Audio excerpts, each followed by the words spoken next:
Selamat pagi Pak Guru dan teman-teman. Saya Loisa Ferawati Neldina Ale dari tingkat 1 PPNA akan mempresentasikan hasil kerja saya mengenai kelainan sel. Selamat menyaksikan. Yang pertama, kita masuk ke dalam atrofi. Atrofi adalah berkurangnya ukuran suatu sel atau jaringan akibat berkurangnya substansi sel sehingga jaringan menjadi lebih kecil. Atrofi dibagi menjadi dua kategori, yaitu atrofi fisiologik dan atrofi patologik. Atrofi fisiologik merupakan sebuah proses normal yang dialami manusia mulai dari awal kehidupan embrionik sampai memasuki usia lanjut. Sebagai contoh, atrofi yang terjadi pada pembuluh darah umbilikus pada seorang bayi, sedangkan pada usia lanjut terjadi atrofi organ tubuh seperti pada payudara. Sedangkan atrofi yang terjadi pada orang tua disebut atrofi senilis dengan beberapa penyebabnya sebagai berikut. Yang pertama, involusi, merupakan kejadian yang disebabkan oleh menghilangnya stimulus pertumbuhan seperti mengecilnya payudara dan kulit menjadi keriput. Yang kedua, berkurangnya rangsang endokrin, di mana terjadi karena menurunnya sekresi hormon estrogen pada wanita sehingga menjadi menopause atau berkurangnya hormon kortisol yang menyebabkan tulang rapuh seperti pada penyakit osteoporosis. Dan yang ketiga adalah arteriosklerosis, terjadi pada orang tua menyebabkan suplai darah terganggu dan mengakibatkan darah ke sel jaringan dan organ seperti otak berkurang. Akibatnya sel jaringan dan organ tersebut mengalami atrofi. Ini adalah contoh gambar dari arteriosklerosis. Yang berikut kita masuk ke dalam penyebab atrofi. Yang pertama, berkurangnya fungsi. Atrofi bisa disebabkan karena berkurang fungsi suatu organ tubuh. Sebagai contoh, pasien yang dirawat dengan kasus fraktur tungkai, maka harus bed rest total.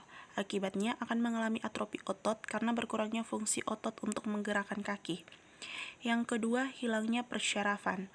Atrofi bisa dialami pasien manakala terjadi hilangnya pesarafan ke organ atau jaringan tersebut. Sebagai contoh, atrofi yang terjadi pada otot penderita poliomielitis terjadi karena hilangnya sel tanduk anterior pada medula spinalis. Yang ketiga, hilangnya suplai darah. Anoksia pada jaringan karena hilangnya suplai darah dapat menjadi penyebab terjadinya atrofi pada jaringan tersebut. Sebagai contoh, tungkai bawah mengalami atrofi karena adanya aterom atau varises. Yang keempat, tekanan. Tekanan yang berasal dari luar tubuh seperti tekanan terhadap daerah sakrum serta tekanan dari dalam tubuh seperti tekanan oleh tumor terhadap pembuluh darah dapat menyebabkan terjadinya atrofi. Dan yang terakhir, kekurangan nutrisi. Kekurangan nutrisi ke dalam tubuh dapat menyebabkan atrofi pada jaringan lemak, usus, pankreas, juga otot sebagaimana dapat kita lihat pada penderita marasmus atau kwashiorkor. Teman-teman bisa melihat gambar di bawah ini. Ada yang normal, kwashiorkor, dan marasmus. Yang kedua, hipertrofi.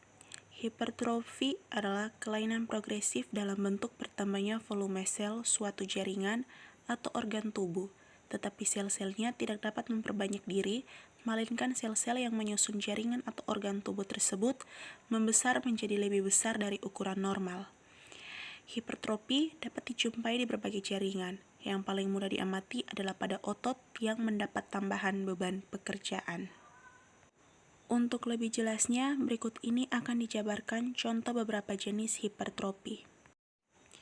Yang pertama, bronkitis kronik. Pada bronkitis kronik, terjadi hipertrofi kelenjar mukus bronkus sehingga terjadi sekresi mukus yang berlebihan dan lebih kental. Secara histologi, dapat dibuktikan dengan membandingkan tebalnya kelenjar mukus dan dinding bronkus. Perubahan juga terjadi pada bronkioli, yakni pada sel goblet, sel radang di mukosa, dan submukosa. Untuk lebih jelasnya, silakan perhatikan gambar di atas ini untuk melihat perbandingan bronkus yang mengalami hipertrofi kelenjar mukus dan menyebabkan penyempitan bronkus seperti pada penderita bronkitis kronis. Yang kedua, hipertrofi otot. Hipertrofi otot berbeda dengan hiperplasia otot. Pada hipertrofi terjadi peningkatan ukuran atau volume sel otot sehingga otot menjadi besar tanpa adanya penambahan jumlah sel. Ada dua faktor yang akan mempengaruhi hipertrofi otot, yaitu umur dan nutrisi. Pada lelaki pubertas, kecepatan hipertrofi meningkat dan pertumbuhan maksimal dan akan terhenti pada usia remaja akhir. Dan yang terakhir, hipertrofi ventrikel. Hipertrofi ventrikel disebut juga kardiomiopati adalah penyakit jantung yang ditandai dengan adanya penebalan pada dinding ventrikel. Penyebabnya adalah kelainan bawaan atau didapat setelah dewasa seperti penderita akromegali, penderita hipertensi menahun, dan penderita neurofibromatosis. Pada umumnya, yang banyak dijumpai adalah penebalan dinding otot jantung atau hipertrofi terjadi sebagai reaksi otot terhadap peningkatan beban kerja jantung seperti pada kondisi berikut ini. Yang pertama, tekanan darah tinggi, yang kedua, stenosis. Otot jantung yang menebal lebih kaku yang menyebabkan terhalangnya aliran darah dari paru-paru sehingga pengisian jantung tidak maksimal.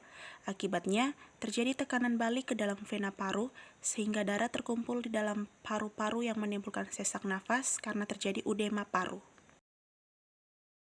3. Hiperplasia. Hiperplasia merupakan kelainan progresif yang ditandai oleh bertambahnya volume suatu jaringan atau organ tubuh akibat dari pembentukan atau tumbuhnya sel baru, sehingga jaringan atau organ tubuh tersebut membesar.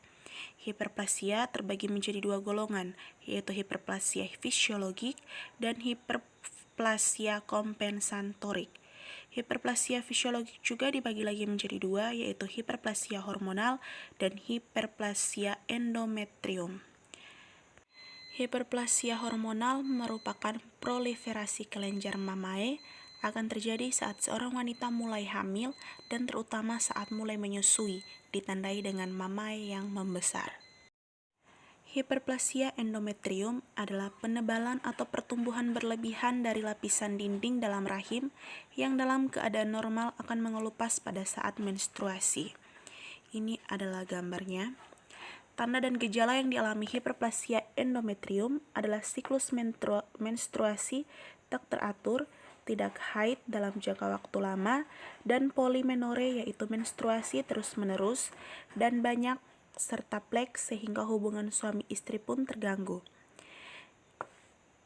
Gejala lain yaitu sakit kepala dan mudah lelah, mandul, dan anemia. Wanita yang berisiko terserang yaitu wanita menjelang menopause, kegemukan, menderita diabetes mellitus, polisitis ovarium syndrome, dan tumor ovarium. Yang kedua adalah hiperplasia kompensatorik. Kondisi ini terjadi setelah pasien menjalani pengangkatan jaringan. Sebagai contoh, pasien menjalani hepaktektomi parsial, maka respon yang terjadi adalah sel akan melakukan kompensasi dalam bentuk pembelahan sel yang meningkat, hingga hepar mencapai berat normal, kembali dalam beberapa minggu setelah hepaktektomi. Yang berikut metaplasia. Metaplasia adalah perubahan sel matur jenis tertentu menjadi sel matur jenis lain. Ini berarti keturunan dari sel induk yang sedang membelah dikhususkan menjadi jenis lain untuk melakukan tugas tertentu.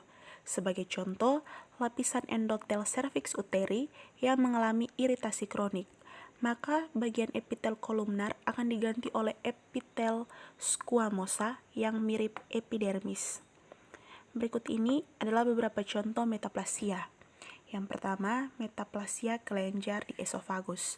Adanya reflux makanan dan asam dari lambung ke daerah kerongkongan seperti pada penyakit GERD, menyebabkan sel squamosa di daerah tersebut mengalami perubahan menjadi sel kelenjar seperti yang ditemukan di dalam saluran pencernaan. Sel kelenjar tersebut akan mensekresi lendir yang berfungsi melindungi daerah tersebut dari makanan atau asam jika terjadi reflux. Yang kedua, metaplasia kelenjar di faring. Asap rokok yang dihirup perokok akan menyebabkan metaplasia sel squamosa. Asap rokok berupa hidrokarbon polisiklik akan mengakibatkan kerusakan sel sehingga sel harus beralih menjadi sel kelenjar yang dapat mensekresi lendir. Hal ini terlihat pada perokok yang sering mengeluarkan lendir berupa dahak. Yang berikut nekrosis.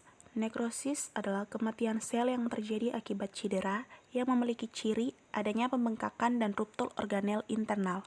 Inti sel yang mati akan menyusut atau pignotik, menjadi padat, batasnya tidak teratur dan berwarna gelap. Bisa dilihat di gambar bahwa adalah inti normal, inti pignotik, inti karioreksis, dan inti kariolisis. Selanjutnya, sel mati akan diisolir oleh sel di sekitarnya dan akan menimbulkan peradangan. Akibat peradangan yang terjadi, leukosit akan berkumpul di daerah sel mati dan selanjutnya mencerna sel tersebut melalui proses fagositosis. Untuk lebih jelasnya, perhatikan gambar di bawahnya menunjukkan sel yang mengalami nekrotik hitam dan sel sekitarnya yang mengalami peradangan merah. Bisa teman-teman dan Pak Guru lihat di gambar. Yang berikut iskemia. Iskemi atau disebut juga menurunnya aliran darah ke dalam sel akan berakibat suplai oksigen dan makanan untuk sel atau jaringan berkurang. Kondisi tersebut dapat dilihat pada kejadian desubitus, di mana aliran darah terhambat karena adanya tekanan darah dari tubuh pasien terhadap pembuluh darah ketika pasien berbaring lama. Jika tekanan tersebut berlangsung selama 2 jam, maka aliran darah di daerah tersebut terhambat sehingga tidak mendapat suplai darah dan muncul tanda-tanda iskemia. Inilah contoh gambar dari iskemia, bisa dilihat pada gambar. Yang berikut trombosis. Patofisiologi trombosis. Pada keadaan ini, di mana aliran darah melambat, maka trombosit akan melekat pada permukaan bagian dalam dinding pembuluh darah. Trombosit yang melekat semakin lama semakin banyak dan saling melekat sehingga terbentuk massa yang menonjol di dinding pembuluh darah. Bila massa tersebut lepas dari dinding pembuluh darah disebut embolus. Selanjutnya, embolus akan mengikuti aliran darah dan pada suatu tempat berhenti menyumbat pembuluh darah tersebut dan kejadian ini disebut embolisme. Ini dapat diperhatikan bahwa ini adalah contoh dari gambar trombosis. Yang berikut kita masuk ke dalam etiologi trombosis. Yang pertama, adanya kerusakan dinding bagian dalam pembuluh darah. Yang kedua, adanya aterosklerosis, di mana kondisi dinding pembuluh darah menebal dan tidak rata. Yang ketiga, adanya poliarteritis nodosa, di mana terjadi peradangan pada pembuluh darah. Yang keempat, ada tromboplebitis, di mana perubahan pada aliran darah, yaitu saat terjadi aliran darah melambat, maka mudah terjadi kontak antara trombosit dan dinding bagian dalam pembuluh darah endotel, sehingga mudah menimbulkan trombus. Sebagai contoh, pasien yang menderita varises di tungkai, hemoroid, dan varises esofagus. Dan yang terakhir, ada perubahan konstitusi darah, di mana jumlah dan sifat trombosit pada sewaktu-waktu dapat mengalami perubahan yang dapat mempermudah terbentuknya trombus, seperti pada pasien pasca operasi dan seorang ibu yang sedang dalam masa nifas. Maka saat itu, jumlah trombosit dalam darah meningkat 2-3 kali dan lebih mudah melekat pada endotel sehingga mudah terbentuk trombus. Dan yang terakhir, kita masuk ke dalam embolus. Embolus adalah suatu benda asing yang terbawa aliran darah berasal dari suatu tempat tersangkut dan menyumbat pembuluh darah. Bentuk embolus dapat berbentuk bentuk padat yang berasal dari sel kanker, bakteri, atau jaringan. Bentuk-bentuk dari embolus juga dapat berupa cairan, seperti yang pertama zat lemak. Butiran lemak yang mengikuti aliran darah dapat menyumbat arteri sehingga terjadi embolus. Hal ini sering terjadi seperti pada kejadian fraktur tulang panjang seperti tulang tibia dan femur yang disertai kerusakan sumsum tulang. Selain itu, sering terjadi pada wanita dalam masa nifas, pada pasien luka bakar, alkoholisme, dan gizi buruk. Yang kedua, cairan amnion. Embolus ini terjadi pada ibu yang sedang melahirkan atau pada masa nifas dengan gejala syok, dispnea, dan kematian mendadak. Hal ini terjadi akibat adanya embolus pada arteri pulmonalis yang berasal dari jaringan epitel kulit bayi. Yang ketiga adalah embolus gas.